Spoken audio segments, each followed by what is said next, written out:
Hello, and welcome to another episode of Acceptable Madness. I know that for the last few weeks I've been excited and have been talking about bringing on a potential guest, and finally, after weeks of saying that, I actually have a guest. So, everybody put your hands together for Trevor. Hi, Trevor. I'm sorry to disappoint all of you. This is going to be interesting. It's going to be a great time. Now, for all of you that did not put your hands together, I'm disappointed, but that's okay. Yeah, shame on you. Shame on you. Okay, so the reason that I wanted to bring Trevor on here, so he's one of my friends. We met in high school. We've been friends for, at this point, he's 23, I'm 22, probably like 5-6 years, somewhere around there. And I struggle with depression and anxiety and other shit for that's very obvious to all of you. But Trevor has a very different experience, but still one that I think is worth talking about. So just to give a little bit of background, Trevor had this thing called the suicide disease, right, Trevor? Yeah, that's a fun nickname, isn't it? Yeah, it's That's a good one. yeah, it's a great time. It's definitely not fucking terrifying.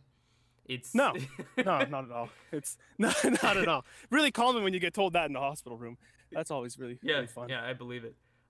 So just to start off, how about you tell everybody a little bit about who you are? It doesn't have to be anything extraordinary or elaborate. Just a little bit about like what you like to do, and then also a little bit of background on how you started it. So like I know, for example, that it started in the woods behind a paintball course. But how about we go into that a little bit?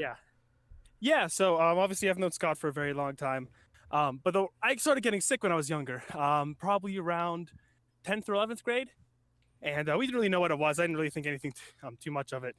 I played a lot of sports like football, martial arts. I just figured a lot of my symptoms were stuff from that. Turns out it wasn't. I had Lyme disease, and I was sick for way too long before I got diagnosed and treated, and that caused a avalanche of other problems, including the suicide disease. So that's kind of how it all started up, and it took probably 8 years from start to finish to get better. Yeah. So 8 years from start to finish. So one thing that I'll say is Lyme disease, just to start at the beginning of, where it actually all started. Trevor, did all the doctors that you talked to believe that Lyme disease was a real disease? No. We went to one of the top infectious disease specialists in the country who was in our city, and she told me to my face that the disease just straight up didn't exist. So it's getting a diagnosis back then was very difficult. And that's the reason I was sick for as long as I was, and I got as bad as I was. It's not as bad today, but back then it was very problematic. Yeah, because I remember when you actually told me about, getting the disease is one thing, having it not being treated for a long time, that sucks, that's unfortunate. But then the fact that you told me that medical professionals who are actually specialized in the field of disease that you are currently suffering from saying like, no, that's not real. That to me, that's ridiculous. Yeah. Like, that reminds me of a time, and I actually mentioned it on this podcast a while ago. I went to see a personal counselor at college, and I went in and was like, hey, I struggle from depression. I'm not happy all the time. This sucks, blah, blah, blah. And I was telling him all this stuff, and he told me that depression doesn't exist. Like that is a paid mental health professional who was just like, no, I don't think that's real. I think it's a lot of people that are just sad all the time. And I was like, yeah, but no, there's a lot more to that. Yeah, it's terrible. Yeah, and like the way I got diagnosed is I had a crash my freshman year, which you probably remember a little bit about. But I ended up in the hospital in the morning. I've never felt worse in my entire life. I had like internal bleeding. Every one of my organs were damaged or messed up in some way. Yeah, I was hypothermic. My temperature was 93. My heart rate was in the 200s. Blood pressure was in the 90s, which is all. If you know anything about vital signs, those are all really, really bad. I'm going to take your word for it because I know nothing about vital signs. Yeah, so it's just that was 3 years of an infection, and I had other infections with it that just kind of was like just knocked me right in my big butt. So yeah. And then how long does it take for Lyme disease to go from Lyme disease and the initial symptoms to escalate to the thing that we mentioned earlier called the suicide disease? Like, what kind of time frame is that? Yeah, so it's a weird one because whenever you get Lyme disease, it's not like all the symptoms start right away, obviously. So the first few weeks of you getting it are what they call like the incubation period. So the first few weeks, it feels like you have the flu. After that, you get like really sore joint problems, sore muscles, generalized symptoms like that. Then after 6 months is when you start developing neurological problems because the bacteria just gets further and further into your tissue and damages all your cells. And for me, unfortunately, one of the cells it got to is called the trigeminal nerve, which is a cranial nerve that innervates and is the main form of sensation through your entire face. And that's the one that got to me. And that's why I ended up getting this disease. But that takes a very long time. So like I said, I ended up getting sick in 10th or 11th grade. And I didn't get it until my freshman year, whenever I actually started getting treated properly for the disease. Yeah. So that's a big time frame. And the chances of it happening to anyone are also very, very low to begin with. That was going to be my next question. Yeah. How common a thing is it? Like, how many people that get Lyme disease? It's very uncommon. I've only, I think, heard of like one other person that ended up going down that route. Now, nerve damage is very common. It's like a crapshoot on what kind you're going to get. Fibromyalgia, other types of what are called neuralgias, like the one I had, all different. It just turns out the one that I got is the one that's nicknamed the suicide disease, the real tough one. Yeah. So what? Let's start to go into the suicide disease. What were some of the worst symptoms that you had? What were just tell me more about like how it actually affected your life, your sleep schedule, your work, your classwork, stuff like that. Yeah, so it's called the suicide disease, but it's not like that by itself is going to put you in a depression or a state of anxiety. Right. So pretty much the only symptoms you get from it's called trigeminal neuralgia or TN. The only symptoms you really get from TN are just in unbelievable levels of like physical pain. Put in perspective, I played football, like I said, and I tore my deltoid ligament in my ankle and a whole bunch of other muscles, and that was pretty painful, as you can probably imagine. But this is, whenever it flares up, is at least 5 to 10 times worse than anything else I've ever experienced, and I experienced it like on a daily basis. It's pretty wicked. And it's that physical pain that kind of drives you to everything else. Now, would you rather, I know this is a hard question to answer, but as a health, someone that's interested in the medical field, what do you think would be more painful? Because the thing that I can think of being one of the most painful things ever would be like childbirth. Would you rather have a kid, or would you rather have that pain?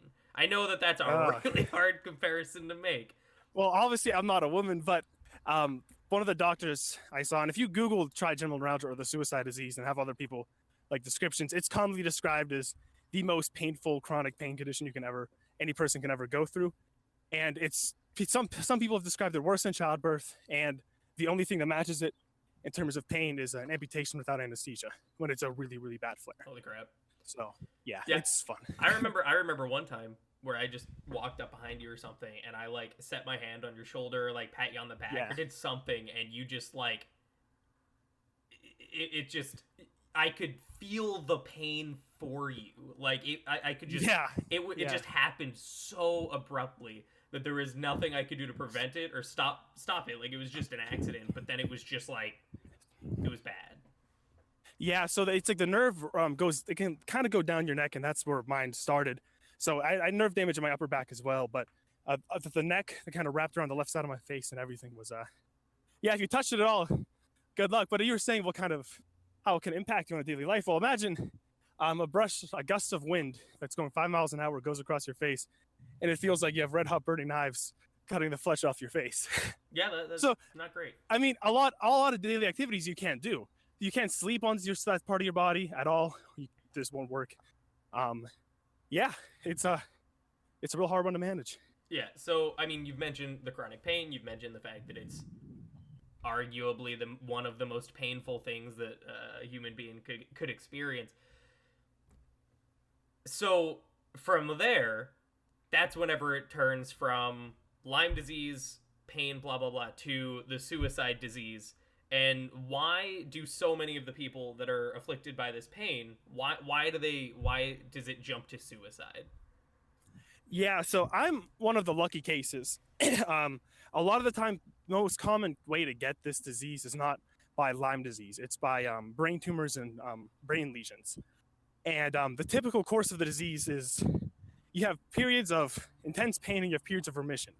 But over time, typically the periods of remission shrink until you have a permanent level of pain. And then that's when people are usually driven to suicide. Just because imagine like every second of your life you have a pain that's as worse than giving birth to a child, like coursing through your entire face. Yeah. Like every second, like till the day you die, that's typically the route. And for people who don't know too, there's like, for me, there was not a single painkiller on the planet that worked for me. Nothing took it away. Yeah. Not even a little bit. I remember. So that's why it's driven to that route. Yeah, I mean, you even mentioned the inability to sleep on one side. I remember whenever you were kind of starting the symptoms, and you got hit with some of the, I don't know if it was insomnia or just the fact that you couldn't get comfortable and couldn't fall asleep. But I remember you, like you mentioned, painkillers, were given some of the most addicting sleeping pills ever just to try to get to sleep. Yeah, and they worked, but it's like nothing else did. And being 23, do you really want to be addicted to sleeping pills all your life too, or at least for a period of time? And the answer is no.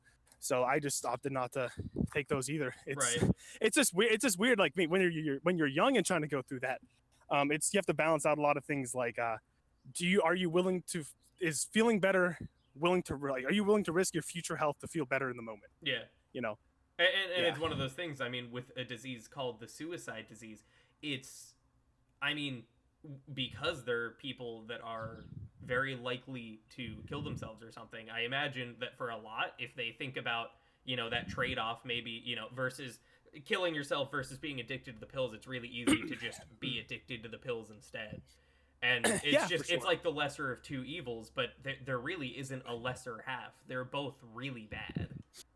Yeah, they're both horrible, especially as everyone. I mean, the opioid epidemic right now is really bad. But for me, the reason I just opted not to take it is I knew my doctor told me, like, my path to get to that disease was not the typical path. Like, there was a chance of it going away, and thankfully, a few months ago, pretty much is gone. Hallelujah. The levels of pain are dramatically lower. It doesn't really impact me at all anymore. But if I didn't know that and I was going to go down the typical route, I would have. I mean, I wouldn't have had really much of a choice, to live any form of a normal lifestyle with that. When it gets to those levels long term, you have to go on some kind of painkillers or have to go on some kind of sleeping medication. Yeah, absolutely. Yeah. One thing that I remember from you, the initial starting to this. So back whenever I was struggling with my own mental health, not to turn this into about me, but like whenever I was at the peak of not 100% understanding my mind and just trying to get my own mind in order, one thing that came from you having this disease was a lot of, you'd have random bouts where you couldn't sleep and you'd just be in a terrible mood all the time, because of, lack of sleep or just the pain or whatever it may be. And I remember that, a lot of the time we'd both have plans or something, and then both of us would either they would almost always fall through. And just in terms of friendship, that was something that was pretty hard to overcome. And I don't think to either of our own faults. It's just how life works out sometimes. But I'm curious to know about how has it affected your relationship with, like, your parents, your siblings, because you have two brothers, other friends.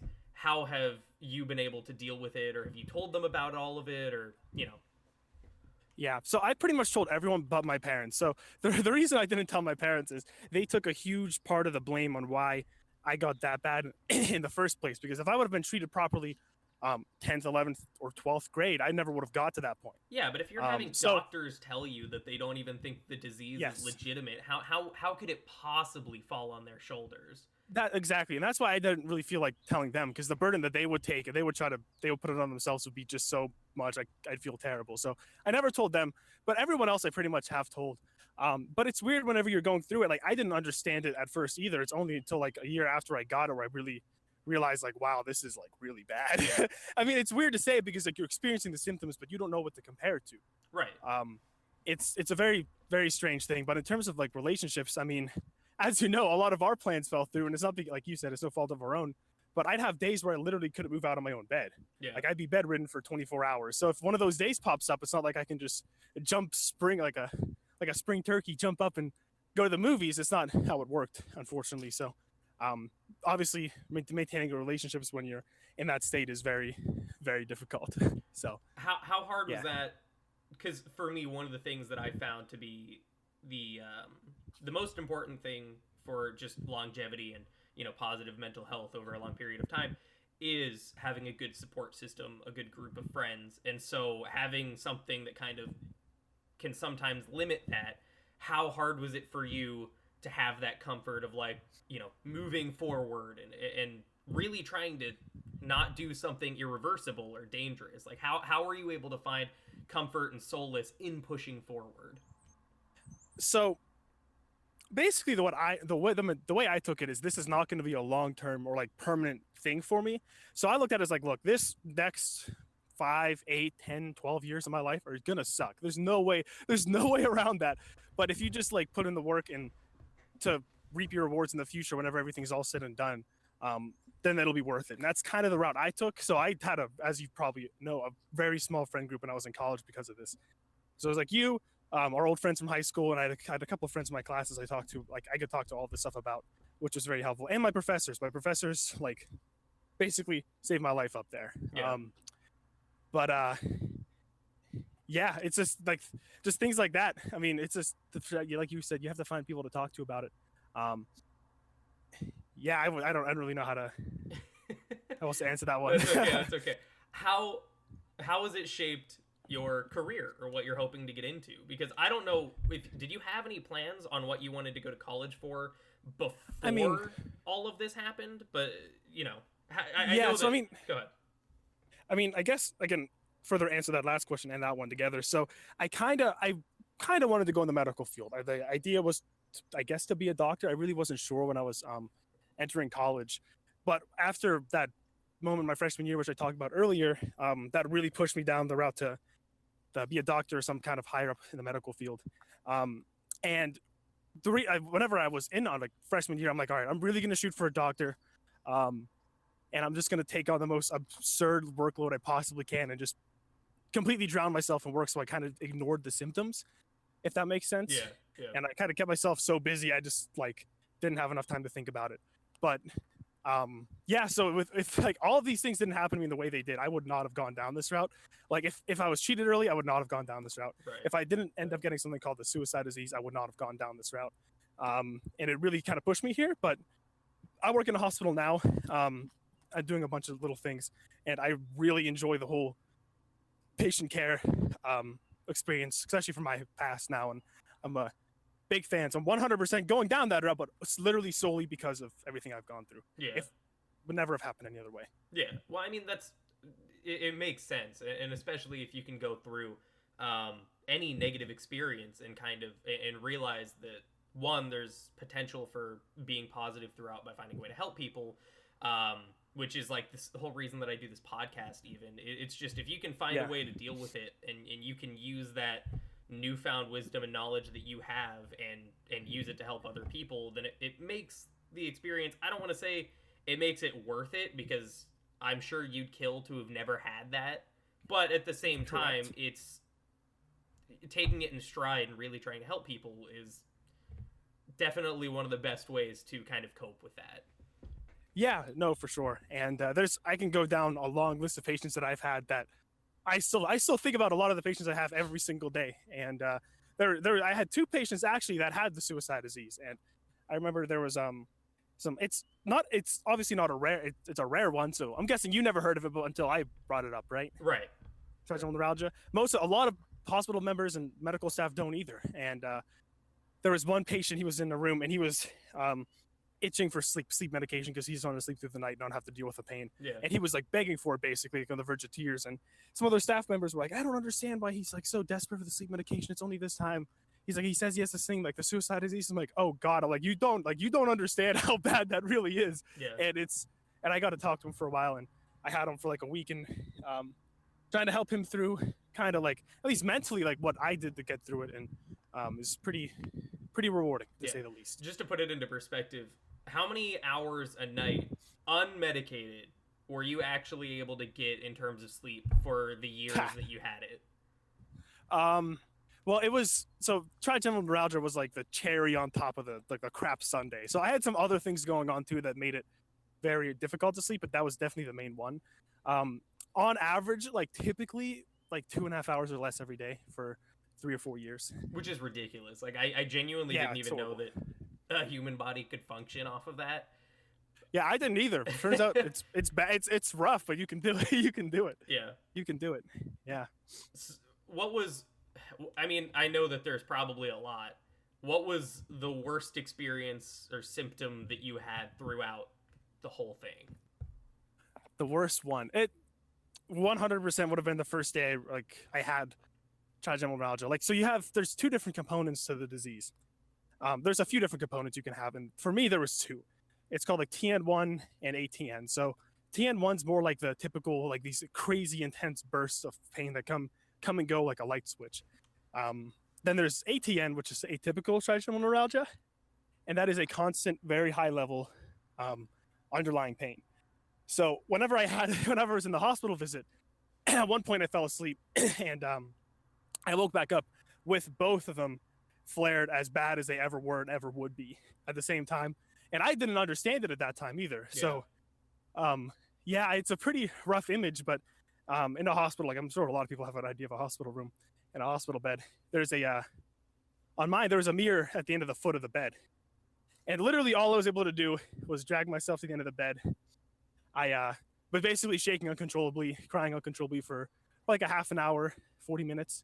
And I was squeezing my hand so hard, I punctured holes in the palms of my hand and I was like sitting in a pool of my own blood. And I was delirious the entire time though. Like I didn't understand what was happening. I didn't like see the mirror right away.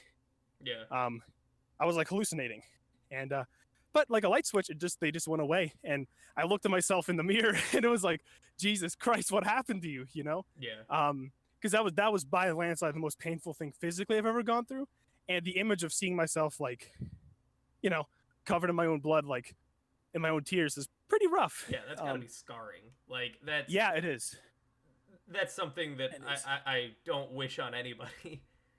Yeah, well, like there's some other people I talk to at the hospital, and I always tell them like the worst thing about working here is not I work on a surgical oncology floor, so we deal with a lot of very we have a lot of patients that require a lot in terms of like just getting through their daily activities because of the surgeries they went through and having cancer, and it's pretty tough dealing with that every day. Yeah. But for me, like the hardest part was not like the job activities. It was like trying to deal with flashbacks of like that hospital visit. Yeah. Like that was brutal. Like if I saw one person like crying in pain, I just have flashbacks to like me looking in the mirror. Yeah. And like you said, scarring. It is scarring. I still think about that pretty often. Yeah. Unfortunately, that was God. How many years ago? 5 years ago now. I mean, it's been a while, and the fact that it's still coming back, that's like nuts. Yeah. It's a pretty extreme experience. Obviously in the moment I was like mortified and petrified, but looking back at it, it kind of like, I don't want to say it made me into the person I am today, but I like to consider myself a very calm and mellow person. But that hospital visit, along with all the symptoms I had, really did kind of like really mellow me out. Yeah. Well, I mean, changed the way I look at the world. Yeah. I mean, something, especially that drastic, that dramatic, something that has that much that much of a scarring ability, like if it didn't affect you in some way, then I would be more surprised than if it did. I mean, it's something that's so, again, like I personally, I'm not really a visual person, so trying to visualize sitting at the edge of a bed staring at me covered in my own blood, that's the thing of nightmares. Yeah, it is. And it's like, it's weird because whenever that happened, I was like, I'd never heard of the disease. I tried to go online, like, does anyone else have this that is kind of a person who's in an okay state mentally? And really the answer was no. I really couldn't find too many people that were like, you know, whenever you have something happen to you, and I'm sure you've been through something similar with the mental health problems you've had, you try to find people that you can kind of look up to and emulate in a certain way to try to get through the problem. And I couldn't really find anyone. I mean, it was pretty sad, and it took me a long time, but I just had to change the way I look at life. I mean, change the things that I enjoy about life, change the way that I just look about living in general. Yeah. And like I'm a much better person now than it was back then. And a big chunk of it is that though. Yeah. Just weird to say, but No, I get it. Not to be too cliche, but it really does change the way that you perceive the world, because whenever you see something that has that much implication for negativity or pain or just unhappiness, like whenever you have something like that, it really does help you cherish the moments that you have when you're in better health. And I can say that for my own experience too, like mental health wise, those moments where you're like basically down and out and you're really, really, really in a bad place, those things they're awful. I wouldn't wish them on anybody, but what they can help to do is when you're not feeling like that, they really can give you a better appreciation for life and what you're doing, as long as you're able to look at them and understand that they can be more of a thing for learning and appreciation, as opposed to a thing that should cause you to do something like suicide or self-harm or something like that.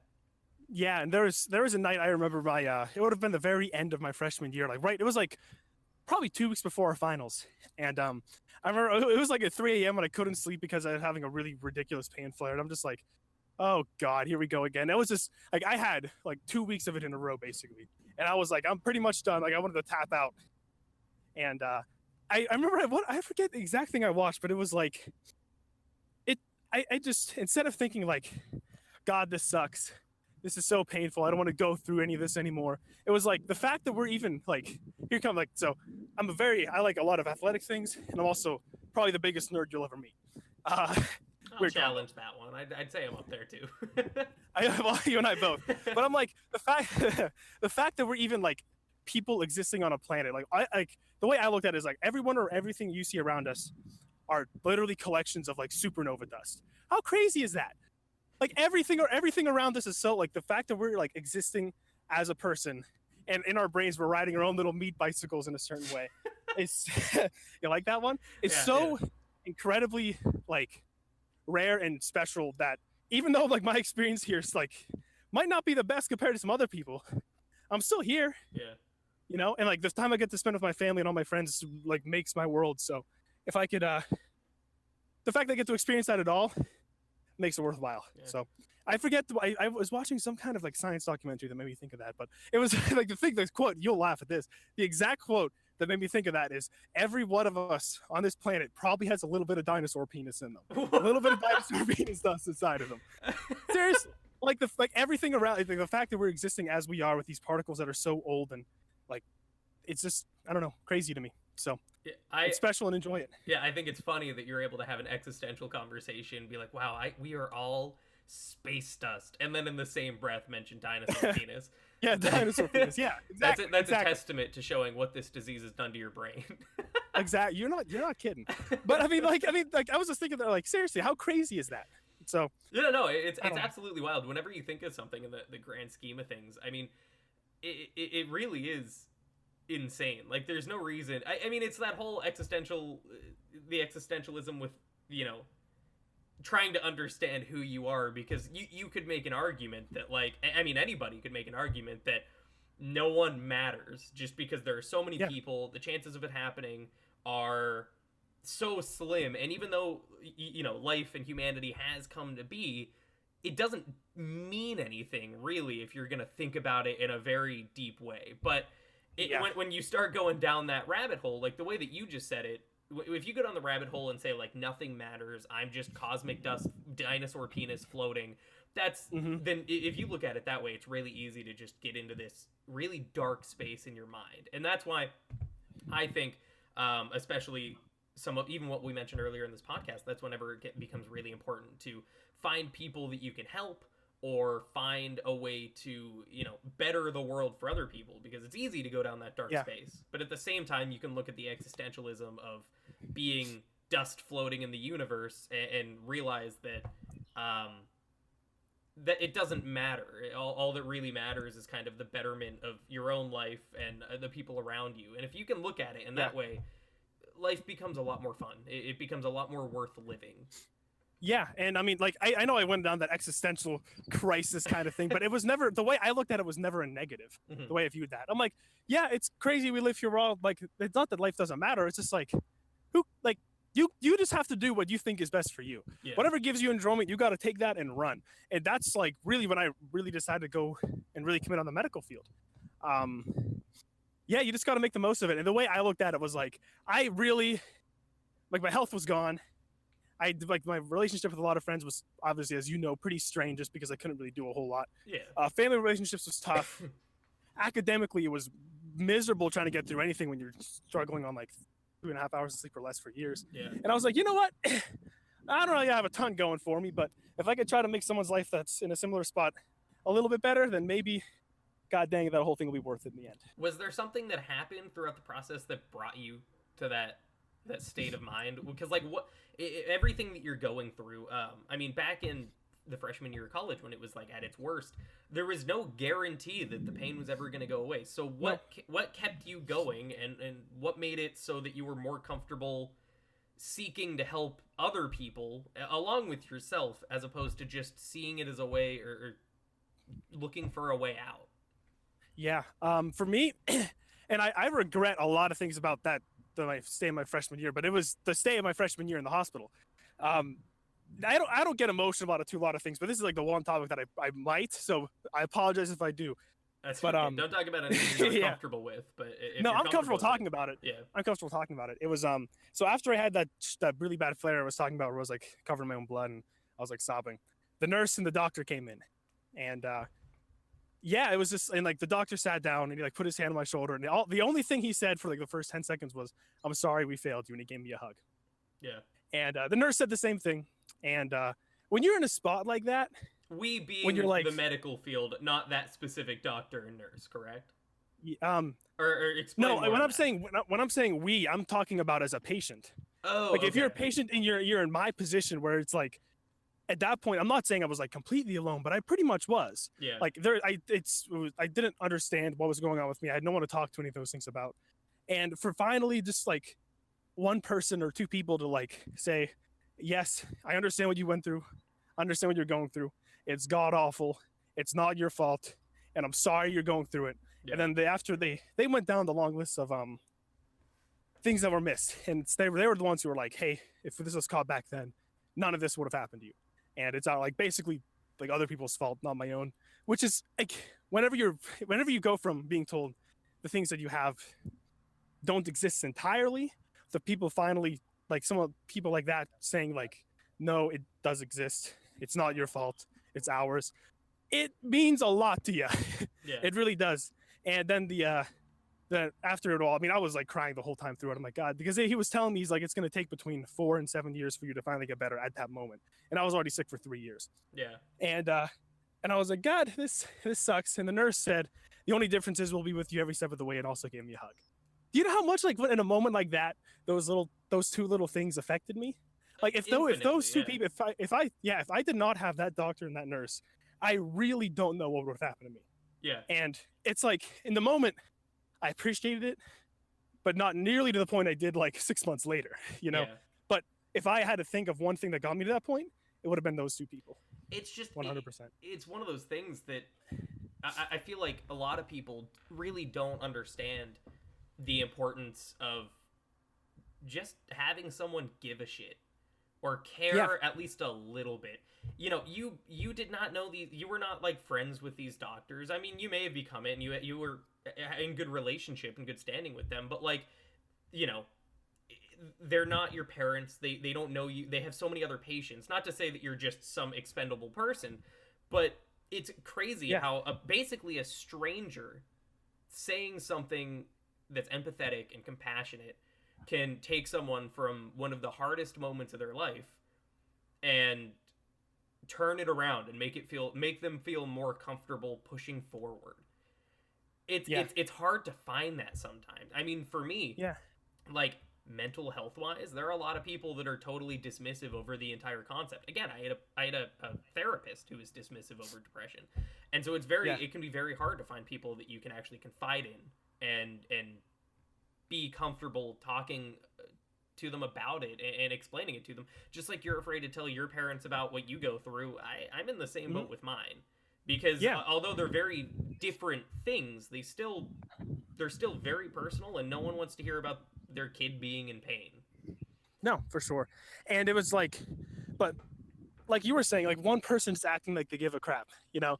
Like, and when you're going down the medical field, one thing I'm sure a lot of people can relate to is a lot of the time when you see a doctor, they'll just throw medication at you and that's pretty much it. Like the medication is the cure all. I don't view it like that with everything I went through. The medication is obviously one part of it, but the state you're in mentally plays an immense part of how you feel as a person. Yeah. And not only that, but like it can compound with your illness too. Yeah. You know, it can compound with everything else. So to finally get away from people who are just like, oh, you're fine, like this disease doesn't exist. Oh, you just have to take this like anxiety medication or depression medication. You just have to go outside. To finally someone just saying like, no, this happened to you. This absolutely sucks. But we're gonna help you get out of this point. Means the world, and that's ultimately the reason. Yeah, like I said, into the medical field. But like the amount of pay, the way. So I'm what's called right now a patient care tech. So I'm like a nurse's aide, a phlebotomist, and a few little things in one. And I have a lot of like one-on-one time with patients to talk. Yeah. And if I had like the amount, I don't go around and talk to all my like my boss about, oh look, this patient said this and this about me, this has happened. But the amount of times I've like just had a genuine conversation with a patient on what they're going through, whether it was like with terms of cancer or chronic pain, and they just completely broke down in tears and gave me a hug after, I'd have a lot of nickels. And it's like I'd have a lot of nickels. And those conversations are really to me what makes it worth it. And it's like if once you see and you can help someone in that way, I think anyone would be able to understand that. Yeah. Like how much of an impact that makes, you know. Yeah. Like it literally can change the entire outlook of life on a person, like it did with me. Just one conversation. I mean, for me with depression and getting through it, my first thought was never, you know, at the peak of whenever I really didn't know how to deal with it. My first thought was never, I'm gonna go help other people. My first thought was, how the fuck am I gonna help myself? How am I gonna feel better? How am I supposed to actually like enjoy life? Why can't I be a normal person? It was a lot of the time the thoughts that went through my head. And I hit a level of, you know, I'd gone through it for a long time. I became a more mature person and started to, instead of fearing and hating the depression, kind of forming an understanding with it. And that led to be like, okay, well, what's actually a more cathartic way to deal with it and a better experience for me is helping people find that they're not alone and that there are other experiences out there and ways to feel better. You even mentioned, you know, all of the medication, and I have a similar view in terms of how it's used in the mental health space, because if someone is just if an anti-anxiety or antidepressant or some medication in that vein is thrown at someone that is struggling, it can only do so much. The thing that really needs to change is the willingness to be in a better place. Because like if you are not interested or you're not willing to really work on it yourself, and if you're thinking that this medication is just going to be the cure all and it's just going to save you, then I feel like that's when a lot of people start to struggle. That's when a lot of people go from I'm depressed and I need this medication to I'm depressed and this medication isn't helping me, what next? And I feel like that transition is one that could potentially lead to more self-harm than someone that tries to deal with it on their own. I'm not saying antidepressants are bad. I have no basis to say that on, because I know it does help a lot of people, but it's just the use of it, and it needs to be with good intention. I'm going to like kind of, I think another way to look at it, it's going to be a strange analogy at first, is imagine with weight loss, right? Say you're going to go on this new diet pill or diet or anything like that, and you just strictly do the diet. Well, that'll take you that could take you to a pretty far to a certain point. But if you're not exercising, it's not going to get you there all the way. Right. And I feel like that's the same thing with a lot of them, like those medications you were talking about. Sure, it can help you and your brain, like everything, calm down, mellow out, try to help with a lot of the symptoms. But in my opinion, like if you're not helping deal with one of the underlying causes that's causing all of it, then it's not going to get you all the way. You know, it's not going to get you to the end. Yeah, unfortunately. No, without a doubt, it's just something that needs to be treated with, unfortunately, the respect it kind of deserves. Like it needs to be treated as if it's this. I mean, yes, it's like the demon that you live with, but at the same time, it needs to be treated like not this disease, but more of this thing that you can learn to live with, and you can Yes. still enjoy your life, even if it's a different life from people that don't struggle with it. Yeah, yeah, you just yeah, exactly. And it's just like, and I feel like when I got look before I had my existential crisis moment, whatever you want to call that thing, I viewed everything that I had as a plague, and that this plague was directly this plague was directly impacting the lifestyle that I lived. Like Yeah. the lifestyle that I lived, if you were like remember, like I don't know how far like back you can think of like me back then. I love football, I love martial arts, I love paintball, and I love going to the gym, I love being outside. Those are all my hobbies. I love doing stuff outside and being active. But Yeah. when you have something like you think you could do a lot of that stuff if someone touches your face and you cry out in pain all the time, you can't. So all the hobbies and activities I had all dropped. So it was like, how do I go about living life and enjoying it anymore if I can't do any things I love doing? You know? Yeah. And it's just it was like trying to find out other things, not only that one you enjoy, but realizing that this whole set of things, yes, it does suck. Yes, it's going to have a negative impact on your life, but it's not the end of your life. Yeah. You know, like you can there's a lot of other things you can do. There's a lot of world out there you can experience without going down those few different activities. So it's important to try to find other things you can do and not realize it's not a plague, Yeah. like solely a plague. I know the thing that made me realize that it wasn't a plague and it was something that yeah, it's a hindrance, but it's not the end of the world, as you just said. Was actually playing Xbox with you. We used to play a lot more, and it was I think between my sophomore and junior year of college, and we would play. I had an internship, so I was working 40 hours a week at a job that I did not like. I didn't like the company. I didn't like my boss was kind of a douchebag. Like I remember all that. Yeah. Jeez. Yeah, and I didn't like any of it. But what was really easy to do was wake up late. Like I still get to work basically on time most days, but then you go to work, you come home, and then you just sit there and you play like Xbox, or you do something that's maybe not the most beneficial thing for your mental health. So like for me, what I would do is I'd work 40 hours a week. I'd work 8 hours in a day, get home at like 5:30 and play Xbox till like midnight. So like 6.5 hours every night just playing Xbox. Yeah. And I hit a point, I saw how many hours I had put on over the course of like 2 months. And that was the moment that I was like, right? I'm just wasting away. And I was like, I'm not trying to be happier. I'm not trying to do anything that's not furthering the thoughts that I already have. And then at that point I was like, well, shit, maybe I should go to bed on time, and then I'll be able to find stuff. And that, to me, that was the thing that did it. Like, I can't stress enough how much I think sleep helps, which is why I think it's so terrible that you had insomnia like you did. Because I think getting a good night's sleep and being able to have that, because that's going to lower your anxiety. You're not going to need as much like caffeine if you can intake that. And it'll just, to me, it helps me a lot more just function. Yeah. Well, and back to the Xbox thing. So the way you described that Xbox and everything was a negative to you. For me, it was actually like a huge positive, because I finally found something that I can do that my symptoms didn't affect me doing. You know, and in a weird way, like the games that we played were actually semi-competitive, so it kind of fueled like the weird competitive aspect I had of my physical activities prior. So really, for me, that like kind of saved me in college, because if I didn't have even like something like a stupid video game I could play, where like I didn't feel my symptoms were completely bogging me down, I don't know what I would have done. Yeah. But no, I 100% get what your point of view of it though is too. So I mean, it's just it's all based on different people. Everybody has different things that they use as a stress reliever or stuff like that, and yours just happens to be honestly kind of the opposite of what mine is. And it's not that I dislike video games. Like I still play occasionally, as you know, because we play together, but it's just more of I couldn't have it be my only socialization. I couldn't have it be the only thing that I did to relax. So like I don't think the video games are like this terrible thing or like an epidemic on society. I think they can be really beneficial and helpful, and a beautiful art form in some cases. And so it's just all about how people handle it. So it's great to hear that you have something, even if it's even if what I have is literally the complete opposite of what you have. It's just good to find something. And I actually think that a lot of people, when they do struggle with something, they have a hard time finding hobbies, and it's because it's so hard to find what you like.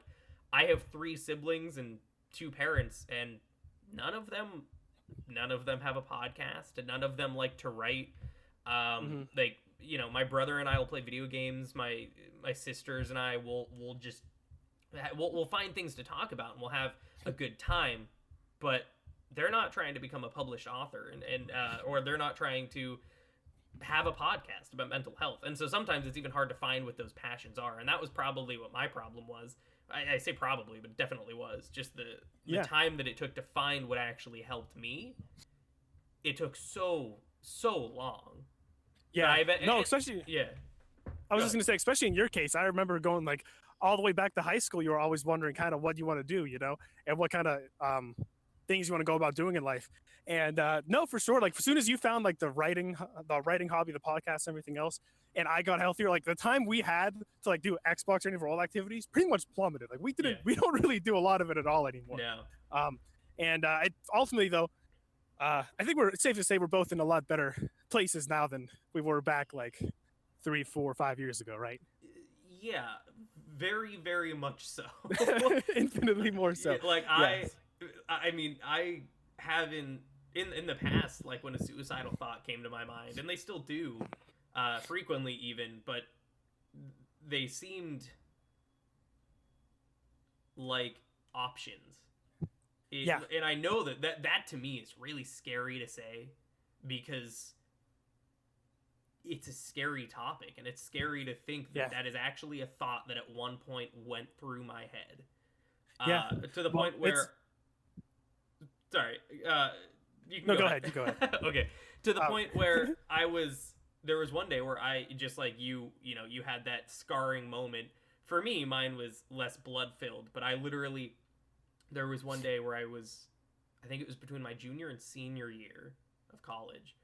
And I was at my parents' house spending the summer there, and I was home alone, and I just got this urge, like this suicidal thought. And I just had to lay in my bed and force myself not to move, because I was terrified that if I got out of bed, I was going to kill myself. Yeah. That is like... That's crazy. I know. It's crazy that that's a thought that went through my head. And I know that I never like acted on it. And believe it or not, there are some people out there that think that because I did not act on it, that what I have to say about it is less valid or has less authority. But no. It's just it's crazy to me that there was a point where that's something that I genuinely considered. Well, for me, it was an option. And the I had in my room, so I also hunted back when I was in high school. I don't hunt anymore, but I had a shotgun, and I bought this pack after I had that thing my freshman year of these special shotgun shells, these special slugs, and I dead serious wrote my name on one of those slugs, and I kept it underneath my bed near my shotgun. Holy shit! And I thought to myself, if I ever have a day that was as bad as that day my sophomore year, that is my freshman year, that is it for me.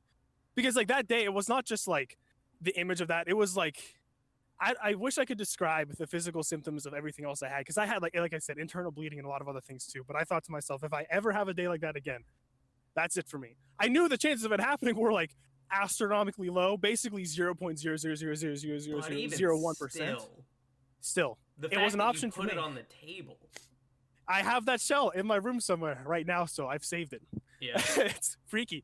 It's like you said, it's scary to think about, and it's insane how some things like that can have such a dramatic impact in your life. But yeah, no, I literally had that thing under my bed for probably it was like several months, because I ended up in the hospital. It was right before Thanksgiving break, which would have been second week of November.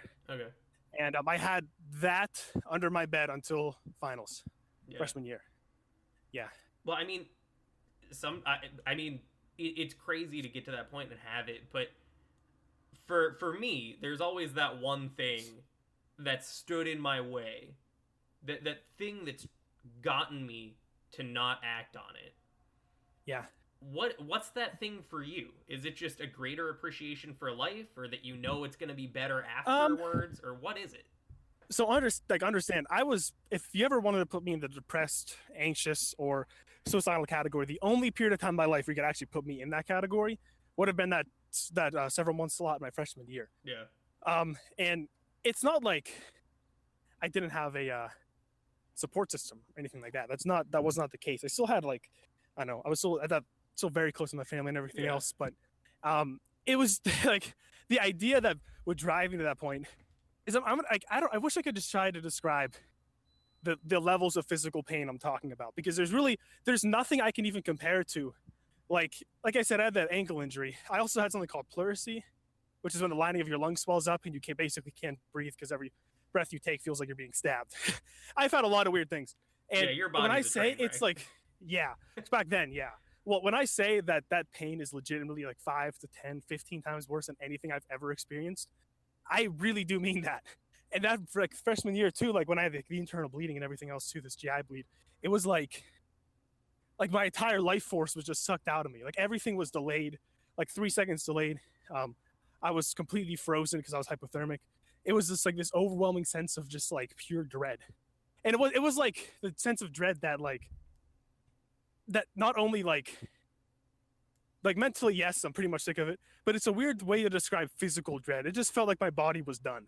Yeah. It was like my body was put through a wood chipper, and I'm like, well, crap, I'm tapping out. I can't do it again. Yeah. I can't do anything like that again. And really, that's the only thing that ever could have happened to make me drive myself to that point. Yeah. But yeah, it's scary. Yeah. Freaky. It's crazy. I mean, for me, like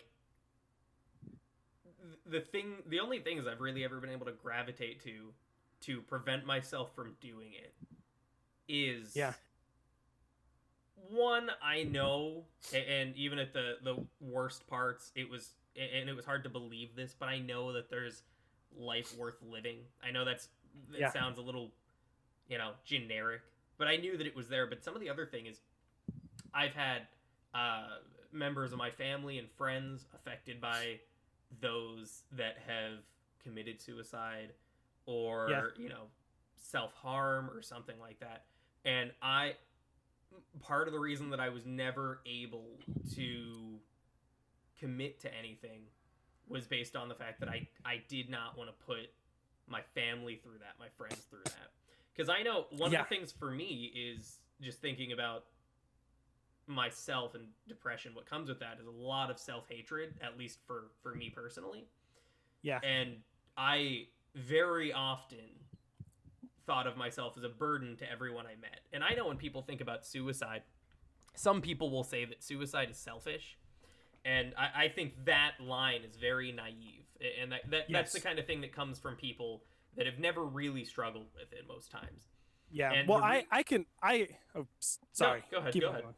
So I 100% get what you're talking about. And especially with the naivety part of saying like suicide is selfish, like it's a terrible thing. Yes, it's going to negatively impact everyone around you. But if you are now like for you, if you've never been in a position where you're so down and out that you feel like the only way out is taking your own life and stopping everything, or you're in a position like me that if you're so like the only way to stop this immense physical and mental dread of like your body giving out is by killing yourself, then you really don't understand the mentality and the mindset you have to be in to be there. Yeah. Like there's no way you could actually understand how extreme of a scenario it is to be there. There's no way you can. And there's no way. Yeah, exactly. And that's why it's so hard to find people to relate to with everything. It's really hard. The other thing is like I know that for me with depression in suicide, whenever I genuinely thought about it, it was never I'm going to do this and this is maybe just an example for me, but I'm sure it applies to other people too. It was never me just saying, I don't like living. I don't enjoy being unhappy all the time and depressed. I want to die. That definitely was a thought that came through my head. But more than that, because of all the self-hatred, the self-loathing, the thoughts that I had about myself and the fact that you make a mistake, it stays with you for life, basically. Yeah. I viewed myself as a burden to all the people that I knew and talked to. So if I were to kill myself, in a weird way, the thought that was going through my head was that I was You'd be doing less of a a burden. favor to to people. Like, these people, yeah, they might have a hard time living without me at first, but in the long run, they'll be better off. And that's a really scary thought. So we're on two sides of the coin, where yours is, I can't go through that pain anymore, and you know, and there's no shame in either side. It's just the thought that it's just how people come to it. But it's just interesting to see those different viewpoints, and that there are so many different things that can drive people to something that detrimental. Yeah, well, obviously, like, the way I look at it too is no human being on the planet, I don't care who you are, is hardwired to be down enough to want to end their own life. That is not something that is an intrinsic trait of people. So the only way you can get to that point is by something unbelievably extreme that you can't understand unless you've been there. Yeah. That's the way I view it, at least. Like, it's not like, of course, someone who's never been there is going to say, "Oh, that's naive and selfish. How could you?" Yada yada yada. Yeah, it's like, well, have you ever been in your shoes, where you think if you get up out of bed, you're gonna like do whatever you're gonna do, or feel like you have 1,000 red hot burning knives cutting off every bit of flesh off my body? Yeah. Like, no, there's no way you could ever put yourself in those shoes unless you've been there.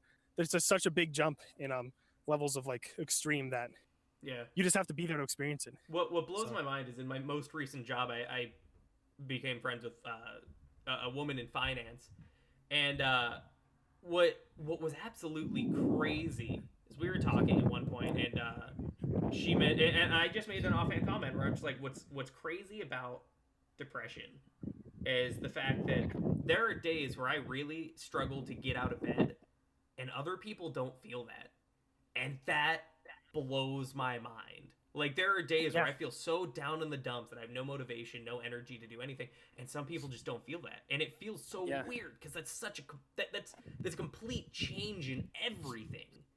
Yeah, and like with physically, I've had those. There were days I literally couldn't get up out of bed. Yeah. And people were like, "Oh, what do you mean you couldn't get up out of bed? Like, the pain was too bad?" I'm like, "No, I literally couldn't move my legs. I literally, like, my brain was there to move the legs off the bed, and I was physically not able to do so.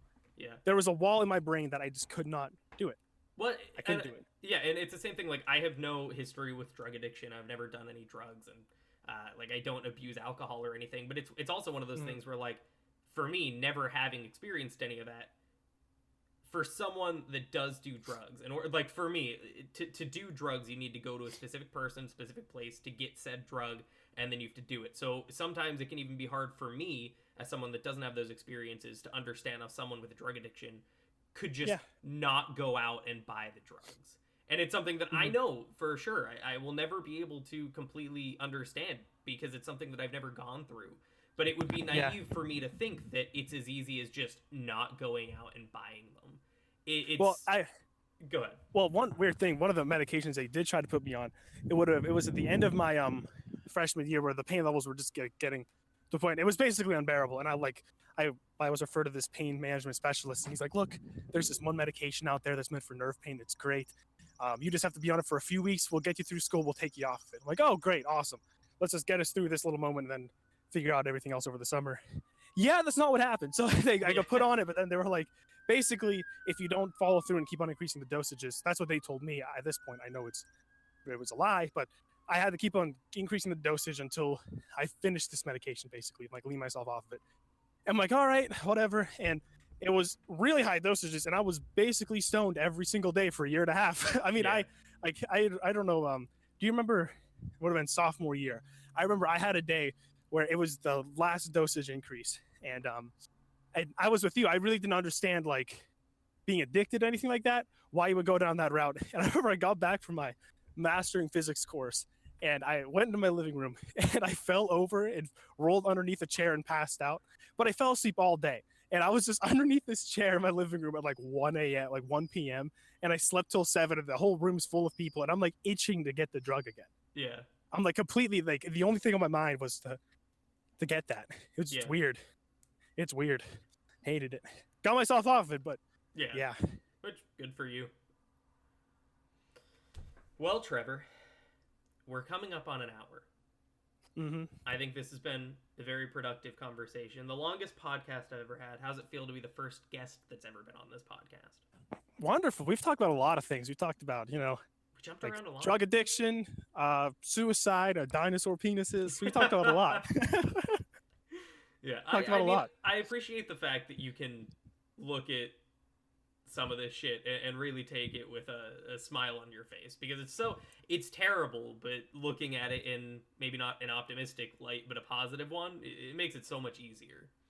Yeah. I mean, like, I don't know. The way I look at it is like with my existential crisis, whatever you want to call it. It's like, yeah, this is not the most enjoyable thing, but whatever. If I can help one other person go through something kind of similar to me, then maybe this crappy poop ride we're all on will be worth it. Yeah. The shit brick road, Yeah. So, well, then I think we're gonna call it. Is there anything else you want to say? Anything that you can think of? I don't know. Just be nice to people. Love each other. Give each other hugs. Be good people. We live in a much better society if everyone was more open and talking about this stuff. That was so and caring sweet. for one another. I know. What an outro. Oh, my heart. Man, I ruined it by talking. What the fuck is wrong with me? I don't know. Maybe I'll cut it there. A lot.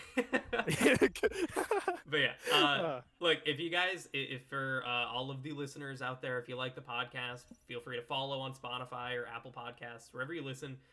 Follow me Give on them a Facebook. follow. Yeah, follow me on Facebook or Instagram. And I hope you enjoyed the first podcast with an actual guest. So again, Trevor, say goodbye, and then we'll end this bitch. Farewell, everybody. Peace out. Love each other. Hallelujah. Talk to you guys again next week. Thanks. Bye.